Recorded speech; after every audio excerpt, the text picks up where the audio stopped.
여러분 안녕하십니까? 주말은 잘 보내셨는지요? 오늘 아침은 꽃샘추위가 찾아온다고 합니다. 월요일 뉴스투데이 코로나 상황부터 알아보겠습니다. 몇 주 전만 해도 확진자가 주말엔 300명대, 주중엔 400명대가 나왔는데 이젠 주말에도 최소 400명대가 나옵니다. 주중 집계는 500명으로 올라섰지요. 눈치채지 못한 사이 조금씩 확산 속도가 빨라졌던 건데 정부는 이제 4차 대유행을 언급하기 시작했습니다. 오늘부터 가게들 방역 수칙도 강화되고 어기면 방문한 사람도 과태료를 내게 됩니다. 이준범 기자가 보도합니다. 어제 발생한 코로나19 신규 확진자는 밤 9시까지 확인된 것만 415명으로 전날 같은 시간과 비교해 69명 줄었습니다. 집계가 마감되는 자정까지 인원을 더해 오늘 오전 발표될 공식 확진자 수는 400명대 중후반으로 내려갈 것으로 예상됩니다. 주말이면 검사량이 줄어드는 영향이 반영된 결과지만 서울의 경우엔 밤 9시까지 확진자가 전날보다 9명 많아졌습니다. 지난 한 주 동안 일평균 확진자는 477.3명으로 전주보다 55명이나 증가했고 감염 재생산 지수도 1.07로 커지며 증가세가 분명해지고 있습니다. 정부는 대유행이 본격화되기 직전과 유사하다며 방역 수칙을 잘 지키고 불필요한 모임을 자제하며 백신 접종에 적극 참여해달라는 내용의 대국민 담화를 발표했습니다. 다시 유행의 확산이 조짐이 보이는 지금이 가장 확실하게 방어할 수 있는 때입니다.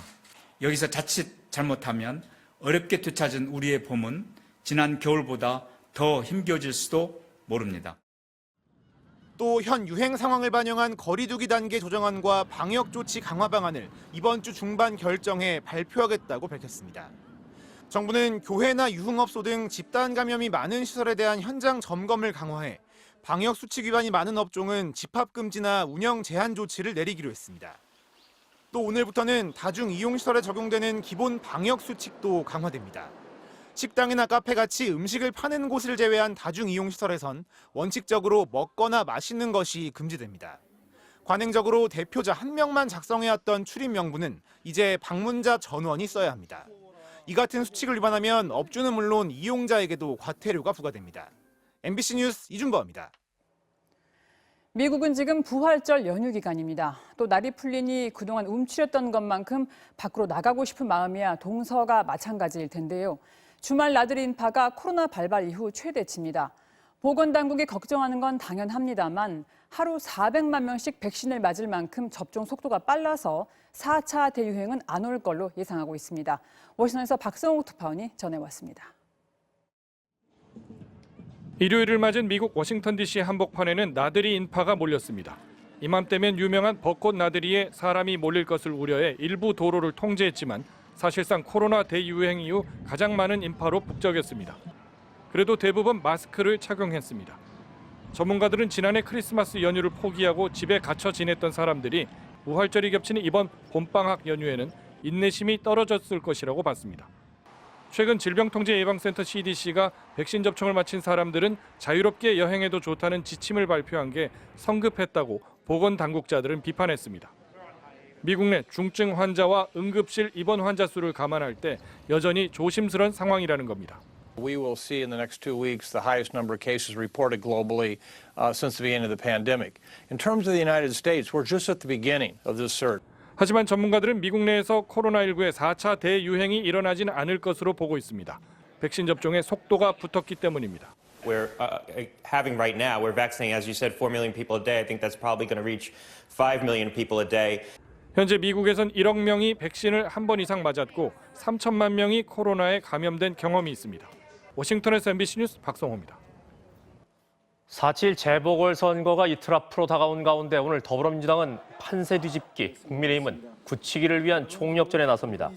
민주당 박영선, 국민의힘 오세훈 서울시장 후보는 오늘 오후 세 번째 TV토론에서 맞붙고 박 후보는 강서구와 관악구, 오 후보는 송파와 강동구 등을 돌며 집중 유세를 펼칩니다. 민주당 김영춘, 국민의힘 박형준 부산시장 후보도 사상구와 수영구 등에서 유세를 진행한 뒤 오늘 저녁 KNN 생방송 토론에 참여합니다.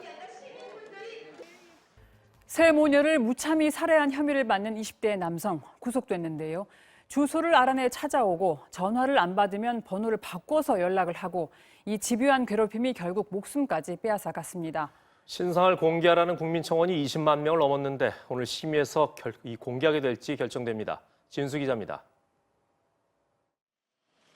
노원구 아파트에서 새 모녀를 살해한 25살 남성 김모 씨가 구속됐습니다. 서울 북부지방법원은 도주와 증거인멸의 우려가 있다며 구속영장을 발부했습니다. 앞서 영장실질심사에 출석한 김 씨는 범행 이유 등을 묻는 취재진들의 질문에 아무런 대답도 하지 않았습니다. 스토킹하신 거 인정하시나요? 피해자나 유족에게 하고 싶은 말씀 있으신가요? MBC 취재 결과 김 씨는 지난 1월 24일에도 피해자의 집을 찾아와 가족들과 접촉했던 걸로 확인됐습니다. 당시 집에는 피해자의 어머니가 있었는데 김 씨가 자신을 친구라고 소개했다는 겁니다. 김 씨가 적어도 범행 2달 전부터 집 주소를 정확히 알고 있었다는 건데 피해자가 지인들에게 스토킹을 호소하기 시작했던 시기와 비슷합니다. 김 씨는 피해자가 연락을 차단하자 다른 전화번호 등을 이용해 연락을 시도한 것으로 전해졌습니다. 경찰은 김 씨가 피해자를 얼마 동안 어떻게 스토킹을 해왔는지 집중 추궁하는 한편 아파트 CCTV 기록 전체를 확보해 분석하고 있습니다. 하지만 해당 아파트의 CCTV 저장 기간이 40일이어서 2월 중순 이후로만 기록이 남아있는 상황입니다. 김 씨의 구속 소식에 유가족들은 다시 한번 강력한 처벌을 촉구했습니다.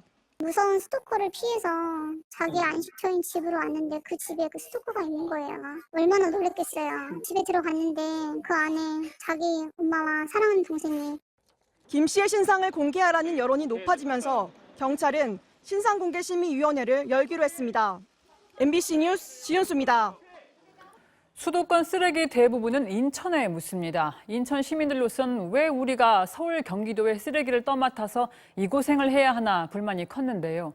2025년에 매립을 중단하기로 했는데 이게 또다시 어떻게 될지 상황이 달라지면서 인천시가 불안해하는데 당장 새 서울시장이 누가 되느냐도 변수입니다. 박성원 기자가 취재했습니다.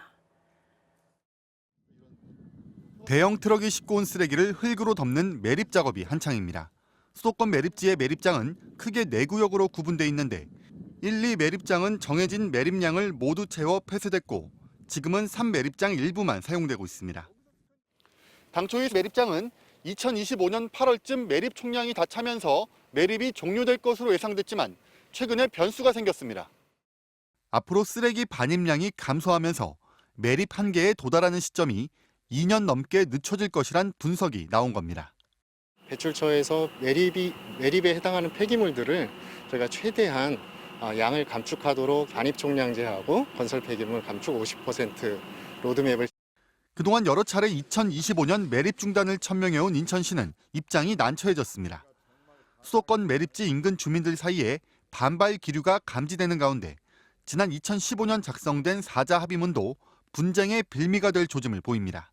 당시 환경부와 인천시, 서울시와 경기도는 3매립장 일부 폐쇄 시점에 맞춰 수도권 매립지 사용을 중단하고 인천시는 독자적으로, 서울시와 경기도는 공동으로 자체 매립지를 운영하기로 합의했습니다. 합의문에는 대체 부지가 확보되지 않을 경우 잔여 부지, 즉 현재 비어있는 4매립장 등에 제한적으로 쓰레기를 묻을 수 있다는 내용이 담겨 있습니다. 그런데 대체 부지 확보가 만만치 않습니다. 인천시는 대체 부지로 영흥도를 선정했지만 이미 화력발전소가 있는 섬에 또 기피 시설을 떠넘긴다는 반발에 직면한 상태입니다. 민원이 적은 지역으로 큰 시설들이 들어온다는 걸 생각하면 저희 주민들은 서글프죠. 역량은 다 발휘해야죠. 서울시와 경기도는 3조 3천억 원의 지원금을 제시하고 나섰지만 오는 14일 공모 종료를 앞두고 자체 매립지를 유치하겠다는 지자체가 한 곳도 없습니다. 결국 대체 부지를 못 찾고 수도권 매립지 사용 기한을 늘리는 방안이 나올 경우 인천시는 소송전도 불사할 분위기. 새로운 서울시장의 입장도 변수입니다. 이 인천시와의 협의가 쉽지 않습니다. 아마 협상이 거의 안 될 것입니다. 인천의 쓰레기 매립지를 계속 쓸 수 있도록 바로 협의에 들어가야 하는데 수도권 매립지 사용을 하루빨리 끝내고 싶은 인천시와 내심 더 사용하길 바라는 서울시, 경기도의 동상이몽.